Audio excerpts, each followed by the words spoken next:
Olá, eu sou o André Carvalhal, escritor, especialista em design para sustentabilidade e agora apresentador desse mais novo podcast realizado pela National Geographic Brasil, o NetGeo Podcast, que tem como propósito pensar futuros e presentes mais sustentáveis. E vai funcionar assim: os episódios serão quinzenais, lançados às terças-feiras. A gente vai escolher um tema urgente relacionado a questões socioambientais e convidar pessoas para jogar luz no problema e nos ajudar a pensar ações de impacto positivo para as nossas vidas, para a sociedade e para o planeta.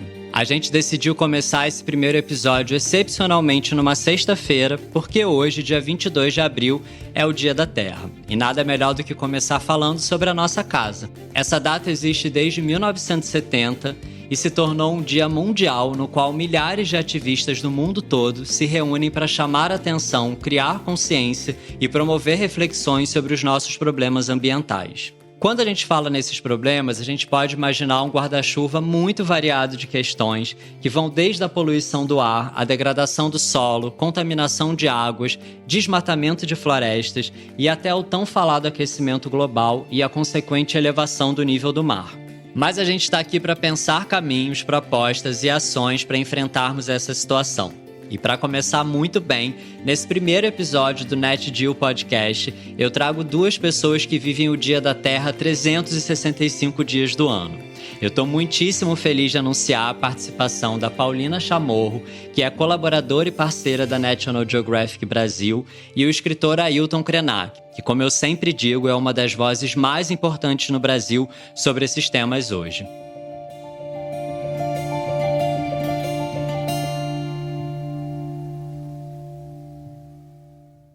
Olá! Olá, André. Olá, Ailton. Enorme prazer estar aqui com vocês hoje, nessa início de conversa, nesse primeiro episódio ainda. É uma grande honra, realmente. Boa tarde, Paulina. Que bom ter você aqui nessa conversa. Eu estou aceitando o convite do André para a gente falar sobre esse planeta azul maravilhoso, essa nave que alguns de nós experimenta a conexão tão cotidiana que ela faz parte de um organismo. Nós sentimos como parte desse organismo. A gente não é passageiro, a gente não é tripulação, nós somos extensão desse organismo maravilhoso e vamos conversar sobre isso, né? É isso. Boa tarde, André. Boa tarde, querido.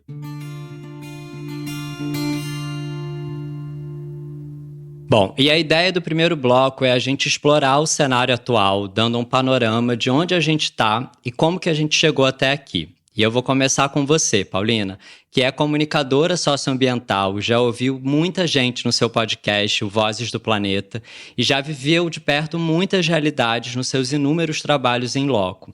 Você escreveu também já muitas colunas e matérias denunciando e defendendo temas ambientais, e apesar de normalmente você que está entrevistando as pessoas, hoje você está aí do outro lado, e eu queria te pedir para contar um pouco para a gente, sintetizar um pouco do que você percebe como as principais ameaças e os principais desafios que a gente vive hoje aqui na Terra quando se fala das questões socioambientais. Poxa, André, obrigada. Já abri assim com essa missiva. Eu estou há mais de 2 décadas trabalhando na cobertura de temas socioambientais e entrevistando essencialmente pessoas que, no fundo, falam sobre natureza. Tudo nos leva, eu gosto de pensar quando eu estou fazendo a comunicação, quando eu estou fazendo o jornalismo, que tudo nos leva à natureza. Se a gente está trabalhando com tema econômico, a gente está trabalhando de justiça socioambiental, a gente está trabalhando sobre clima, acabamos chegando sempre na natureza. A raiz de tudo isso é a natureza. Então, acredito que o que mais a gente tem visto hoje são 2 frentes. O que eu tenho percebido são 2 frentes. Em como a produção do conhecimento tradicional, a produção do conhecimento científico, a produção sobre a conservação, ela pode atravessar essa ponte para chegar para mais pessoas. Hoje a gente tem o maior número da população mundial, não só no Brasil, no mundo todo, vivendo em cidades. E isso parece que está nos desconectando com a origem de tudo, a origem de a gente respirar o ar, da gente beber água, da gente ter alimento na nossa mesa. E essa desconexão está nos levando a uma cegueira que a gente mesmo está provocando nesse organismo. Então, acredito que hoje o grande desafio que a gente precisa passe também pela comunicação como sendo ponte para essa troca de vivências, para essa troca de experiências, para essa troca de exemplos de como é que a gente vai continuar sobrevivendo aqui no planeta. Então, puxando a sardinha, né, para mim, para minha área, claro, passa nesses grandes desafios pela comunicação, e a gente tem, na verdade, um planeta maravilhoso. A gente também precisa comunicar e fazer que as pessoas se encantem pela maravilha que é este organismo vivo, planeta, que a gente vive, mas ao mesmo tempo de que a gente possa entender a nossa parcela de participação no momento em que a gente está vivendo, que é um momento de um planeta doente. É um momento de um planeta que está passando por muitas transformações e que quem está sofrendo diretamente somos nós, né? Então essa compreensão, essa ligação é muito importante que a gente faça. Eu estou nessa frente de luta, nessa comunicação, para que a gente possa chegar em mais pessoas e tentar mudar um pouco a nossa rota e termos um futuro, né? Muito bom, Paulina, muito obrigado. Ailton, agora você.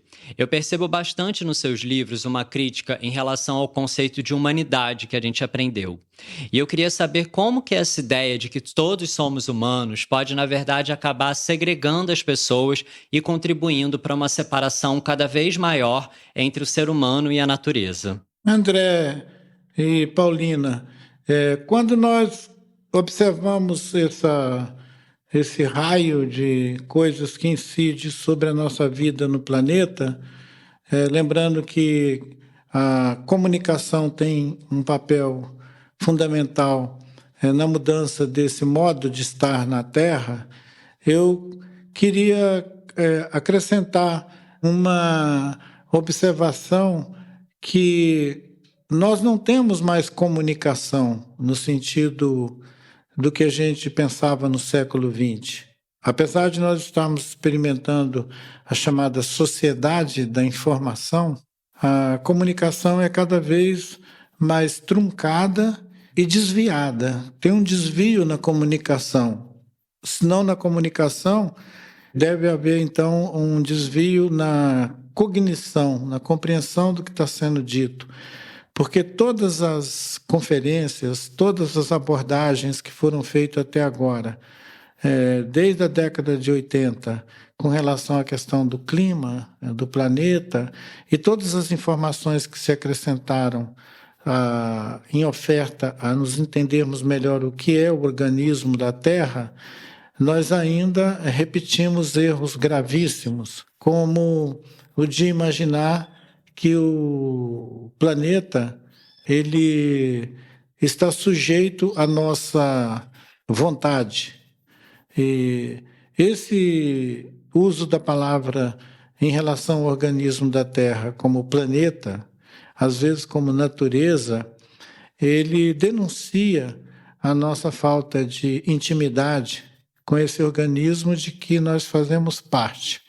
Seria como se um órgão do nosso corpo quisesse refletir sobre o corpo todo, mas continuasse expressando uma separação.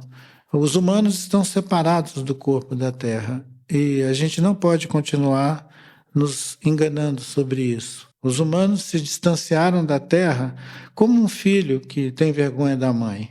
Se esses humanos, a imagem, né, de filhos com vergonha da mãe, se afastando do corpo da mãe, não mudar, se eu não mudar esse paradigma, não é propriamente o planeta que vai estar doente. O que vai acontecer é que os humanos vão morrer. Nessa analogia que eu fiz dos filhos com nojo da mãe, os filhos é que vão morrer.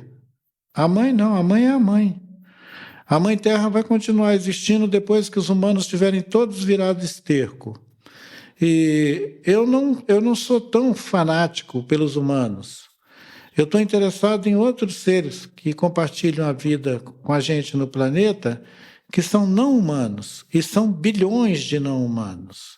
Eu já insisti muito no diálogo com os humanos, e eu confesso que eu desisti deles. Eu acho que o problema ambiental no planeta são os humanos. A gente, às vezes, fica animado a fazer análises, complexar o assunto, mas o assunto é que nós somos uma hiperpopulação do planeta, a gente disparou, a gente não para mais de crescer, nós viramos a peste do planeta. Então, analisar o problema numa perspectiva mais cosmológica, digamos assim, ampla, ele iria nos fazer pensar que o planeta ele é autossuficiente, ele se autorregula, se autorregenera, inclusive.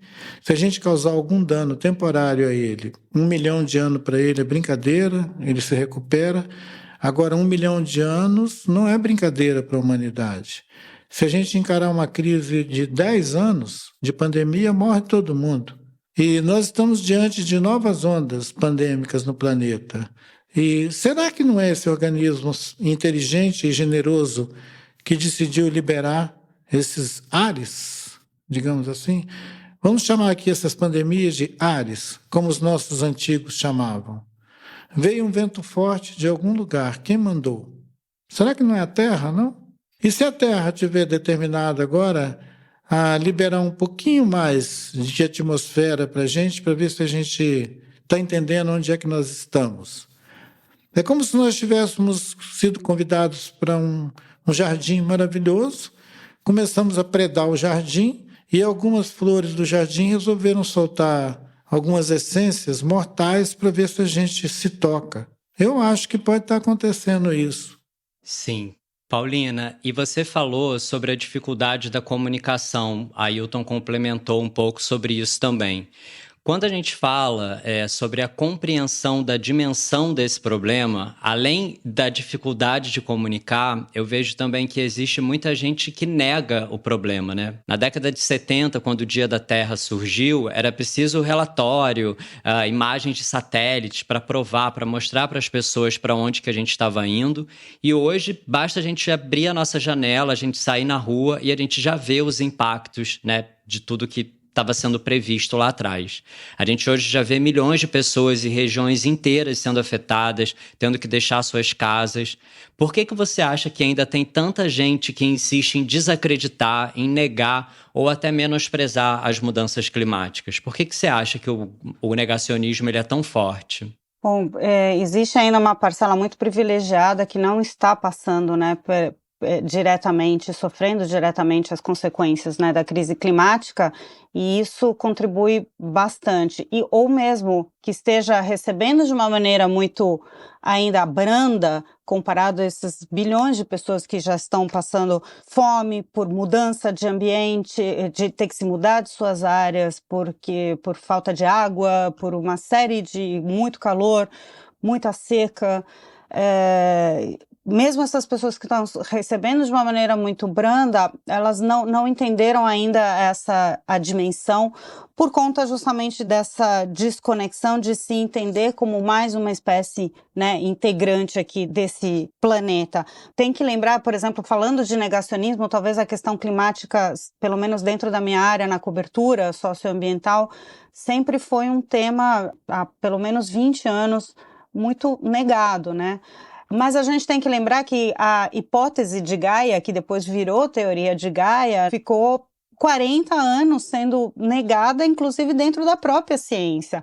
Ou seja, quando se colocou que esse era um organismo vivo, com uma série de interconexões e de que uma coisa depende da outra, sobre a teia da vida, tudo isso, passaram-se 40 anos para que só então fosse reconhecida a teoria de Gaia como tal. Então, acredito que enquanto o ser humano, essa espécie, né, que tão predadora, como o Ailton colocou, não sinta diretamente o seu presente ameaçado, não vai entender quais são as consequências. E aí falando sobre linguagem, é algo bastante difícil, né, é um grande desafio de fazer essa conexão através das emoções e de que as pessoas, os seres humanos, se preocupem com futuras gerações, né? Uma vez eu perguntei para um filósofo se existia sustentabilidade com relação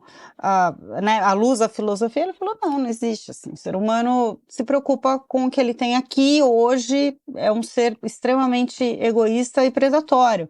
Então, existe um pouco desse desafio, e esse desafio é trazer e devolver também pelo amor. Tem um cientista maravilhoso, muito amigo aí do Ailton, que é o Antônio Nobre, que tem uma entrevista inclusive na National Geographic sobre isso, trazendo de novo de como o conhecimento e a comunicação através do amor possa ainda nos reconectar com a importância de termos uma vida muito menos predatória e nos comportarmos talvez como apenas mais uma espécie nesse planeta. Eu sinto também que tem muita gente que lucra com o fim do mundo, né? Tem muita gente que está lucrando com toda essa devastação e grande parte desse negacionismo também pode ter um pouco origem nisso. O que você acha, Ailton? Por que você acha que, apesar de estar tão escancarado, por que tanta gente ainda insiste em negar e querer recusar todas essas coisas que estão acontecendo?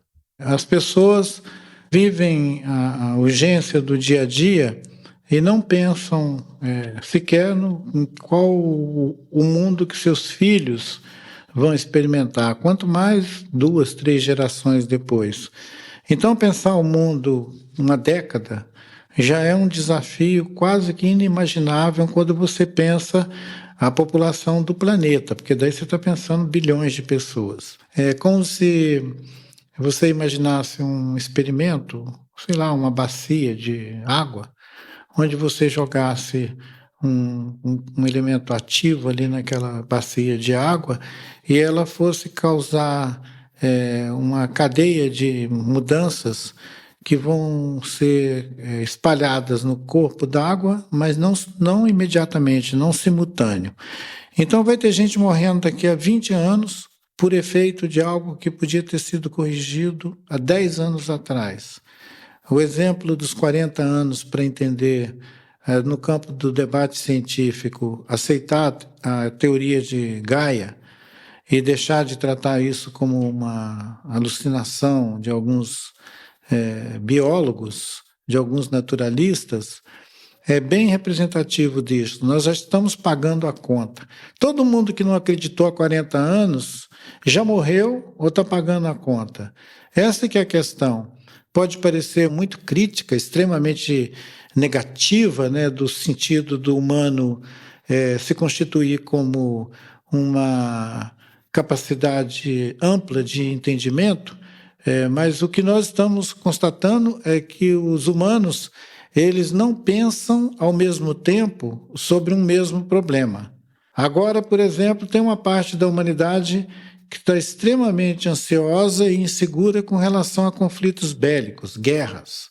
Mas tem outras que estão preocupadas com a Bolsa de Valores. Tem alguns que estão ganhando muito dinheiro, quer dizer, estão tendo muita vantagem, não só econômica, mas política também, com essa crise que coincide uma crise de paradigma, uma crise sanitária, uma crise que a gente poderia chamar de ambiental, mas também tem uma crise de gestão do mundo. Ninguém iria contestar se a gente disser que o mundo está desgovernado, a não ser 2 ou 3 sujeitos que governam o mundo. Então, esses sujeitos estão tendo uma vantagem enorme com os jogos de guerra e com a insegurança ambiental global.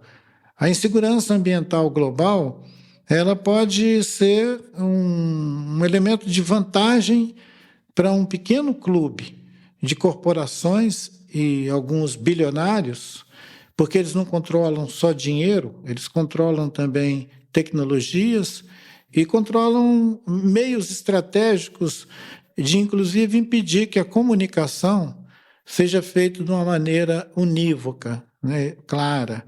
Então, a comunicação entra toda truncada, quebrada. Nós vivemos agora um tempo em que a informação ela gera mais desconfiança do que confiança. Quando você recebe uma informação direta sobre um evento que está acontecendo nos oceanos ou nas geleiras do planeta, a primeira reação não é acreditar que aquilo está acontecendo. A primeira reação é duvidar. E depois, 2, 3 dias depois, checando fontes, pesquisando, comparando, alguém muito esclarecido vai chegar à conclusão, sim, aquela informação é correta, não é fake news. Então nós estamos vivendo num mundo onde a comunicação, ela não é só emissão, ela é também distribuição, interpretação, leitura, e o mundo não lê a mesma planilha, digamos. O mundo está experimentando uma espécie de abismo cognitivo.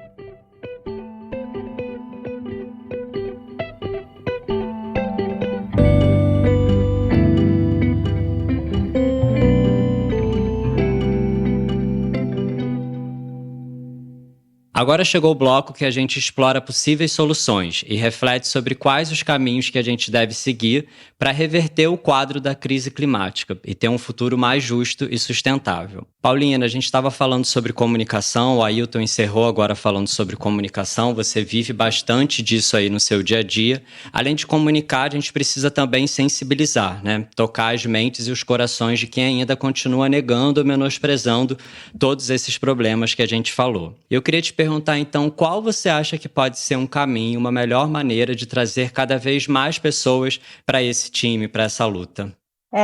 Na verdade, a comunicação, do meu ponto de vista, ela pode servir dessa ponte de aproximação, mas, sem dúvida, ela também é uma fonte hoje de confusão, né? Num momento hiperconectado, num mundo hiperconectado, numa sociedade hiperconectada que a gente vive. Eu acho que a gente tem pela frente, é o que eu venho desenvolvendo dentro do podcast ou dentro das entrevistas, é de tentar olhar também o receptor dessas mensagens, o receptor dessas informações, e aí eu falo como uma jornalista independente, né, que eu sou.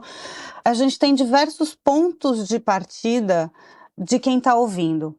E eu tenho voltado muitas casinhas na questão que eu chamo de uma comunicação amorosa, que é de você tentar traduzir e aproximar as pessoas sobre o que precisa ser entendido ou compreendido para a situação do momento através da emoção. No áudio a gente consegue fazer muito sobre isso. A audição foi o primeiro sentido, né, que a gente desenvolveu. Ele tem ainda a questão afetiva muito próxima. A primeira comunicação foi feita, né, pela tradição oral, se mantém culturas também.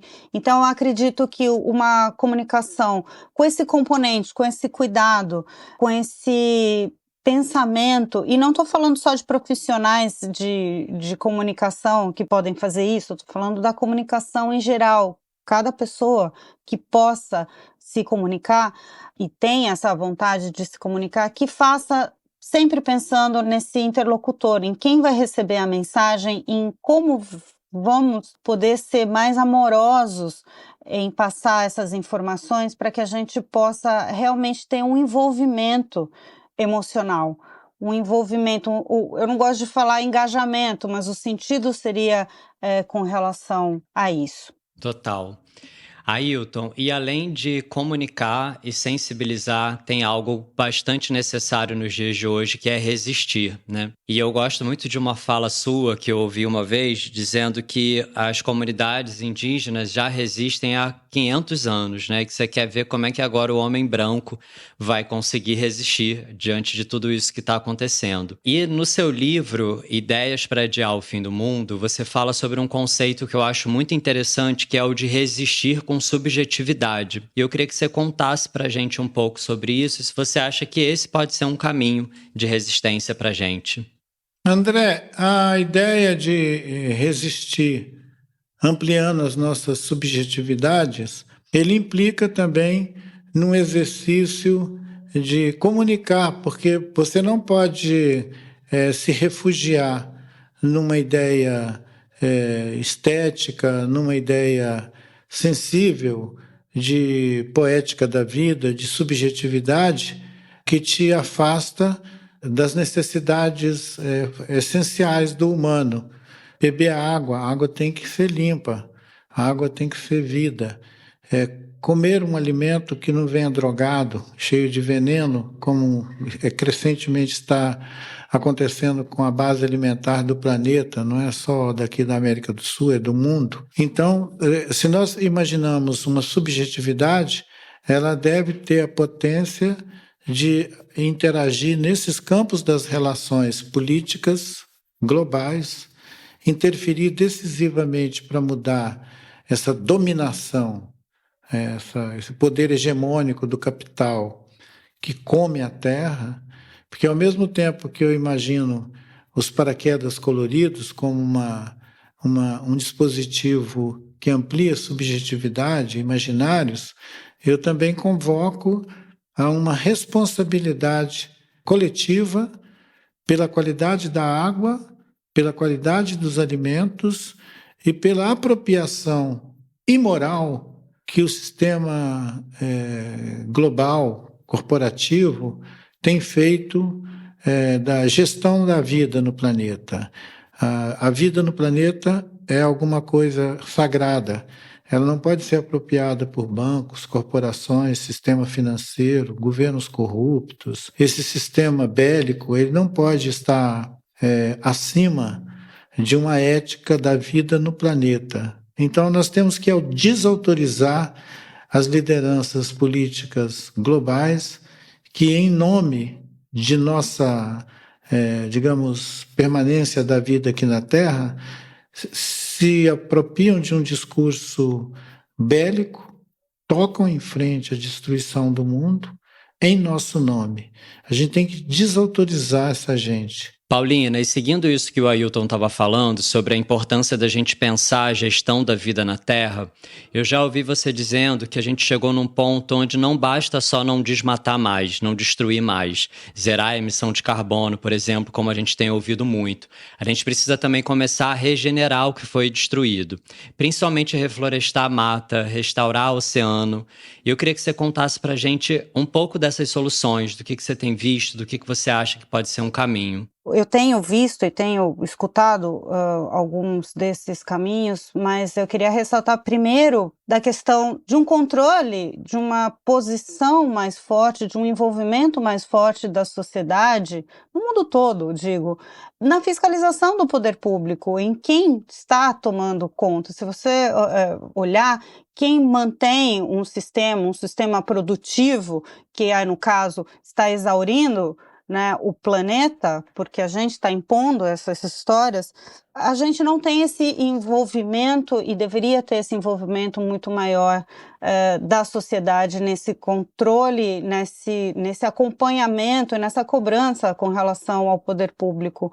Afinal, o planeta é de todos e não só uns mais do que outros estão usando isso, né, e poluindo isso. Né? Então, uma das soluções passa justamente em movimentos coletivos. Isso não vai ser feito por atitudes individuais só, mas sim movimentos coletivos que possam levantar os interesses e as necessidades da nossa manutenção na Terra. Interesses não, talvez não seja a palavra, mas sim da importância da nossa sobrevivência aqui na Terra. Talvez não seja importante para o planeta sobreviver, mas se a gente se entender como ser humano que quer, né, eu ouvi uma vez uma pesquisadora que disse que a gente tinha que se comportar como uma espécie que quer deixar seus descendentes. E não é o que está acontecendo. Mas de coisas que eu tenho acompanhado muito, existe um movimento muito grande com relação à regeneração de ambientes, e ele não passa só por reflorestamento, ele passa também pela conservação do que ainda está preservado, do que ainda a gente tem de florestas no oceano, a biodiversidade. A gente está perdendo biodiversidade, nós estamos matando a biodiversidade, estamos matando as florestas, estamos matando o oceano numa velocidade muito grande.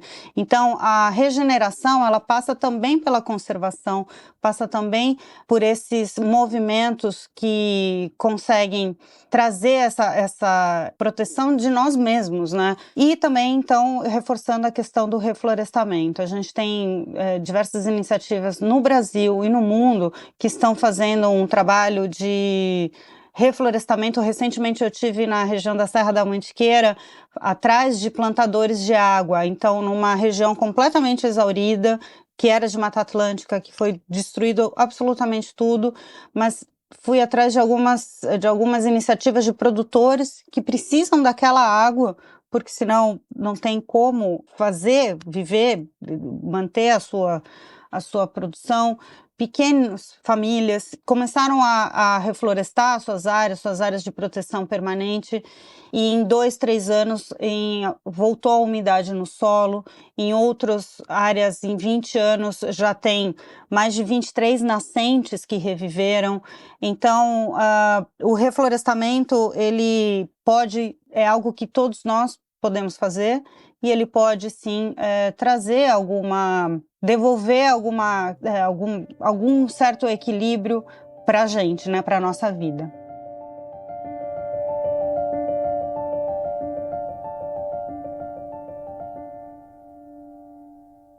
Bom, agora a gente vai para o nosso último bloco. O que você faz importa é uma campanha da National Geographic Brasil, que tem como objetivo engajar e conscientizar as pessoas sobre a importância das suas ações. Esse é o nosso bloco de encerramento, e a gente vai sempre encerrar trazendo dicas do que podemos fazer na prática. Diante de tudo que a gente ouviu aqui hoje, fica claro que uma pessoa sozinha não vai conseguir resolver todos os problemas. Mas a ação, ela precisa começar de algum lugar, e esse não é um pensamento romântico, é um pensamento prático. Ações individuais importam na medida que elas têm o potencial de nos aproximar da natureza, nos fazer refletir sobre o que estamos consumindo, o que estamos descartando, sobre os impactos de tudo que fazemos e como isso pode acrescentar no nosso pensamento crítico. Mas é preciso pensar também como pegar as nossas ações individuais e transformar em algo coletivo, que possa se espalhar entre grupos para que virem micro e depois macro políticas. Ao longo dos episódios, a gente vai falar sobre várias ações,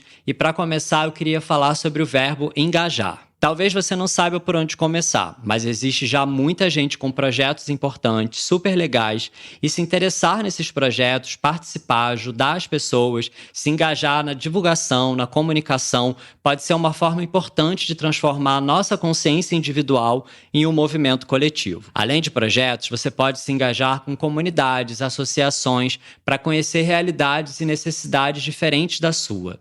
Colocar os seus privilégios a serviço realmente do mundo e dessa transformação que a gente precisa que aconteça. Então, Paulina, Ailton, a gente vai encerrar agora. Eu queria pedir as considerações finais de vocês, e se vocês quiserem indicar, recomendar alguma ação, algum projeto que vocês acham que seja importante e que as pessoas possam se engajar. Paulina. Bom, eu queria agradecer demais a oportunidade de estar aqui, de contribuir, de poder falar, mas principalmente de poder estar ouvindo e tendo uma troca de ideias com a Ailton, que, como você colocou, André, é uma das vozes mais importantes que a gente tem que ouvir atualmente no Brasil e no mundo, né? Como mensagem final, e de tanta coisa que eu tenho ouvido, eu normalmente, né, não está fácil realmente ver essa realidade de onde a gente chegou, né?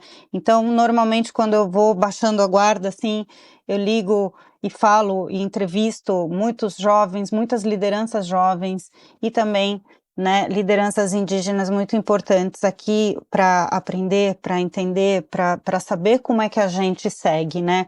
E muitas delas, a maioria delas, tem ensinado e eu tenho tentado aprender, que é alegria na luta. É também uma forma de resistência. Então, trabalhar no coletivo, se engajar, se entender como um indivíduo que, integrando movimentos coletivos, pode conseguir muito mais coisas, é muito importante. Trabalhar na regeneração de ambientes, e que quer dizer também trabalhar na proteção de ambientes, é muito importante. Então, eu queria deixar essa mensagem que, junto com tudo isso, como o Ailton já citou, o Davi Copenaua disse, alegria na luta também é resistência. Obrigada. É isso, obrigado a você. Ailton, querido. André, Paulina, vamos seguindo, né? Vamos seguindo com aquele sentimento de que viver um dia de cada vez. O pensamento de viver um dia de cada vez, ele podia ser representado por uma imagem, Paulina, André. Essa imagem, ela seria, ao nascer do dia, nós recepcionamos um planeta pleno, cheio de todas as ofertas maravilhosas para a gente habitar esse jardim. Ao pôr do sol, a gente tinha que ser capaz de olhar quanta luz desse planeta a gente consumiu para viver um dia de cada vez. Lindo, lindo. Muito obrigado. É isso, pessoal. A gente encerra aqui o primeiro episódio do NetDeal Podcast e foi um grande prazer. Eu espero que vocês tenham curtido também. Vale lembrar que no site netdealbrasil.com você encontra mais informações sobre ciência, viagem, história, meio ambiente. Segue a gente também nas redes sociais, @netdealbrasil, e aqui na sua plataforma de streaming preferida para saber sobre os novos episódios. Como eu falei no início, esse episódio está sendo lançado excepcionalmente numa sexta, porque hoje é o Dia da Terra, que foi o tema do nosso episódio. Mas daqui para frente, os próximos serão lançados às terças-feiras, a cada 15 dias. O próximo vai cair no dia 10 de maio. E pode ficar à vontade para me mandar perguntas, dúvidas, sugestões e o que mais você quiser lá no meu Instagram, @carvalhando. Muito obrigado, até a próxima e lembre-se, o que você faz importa.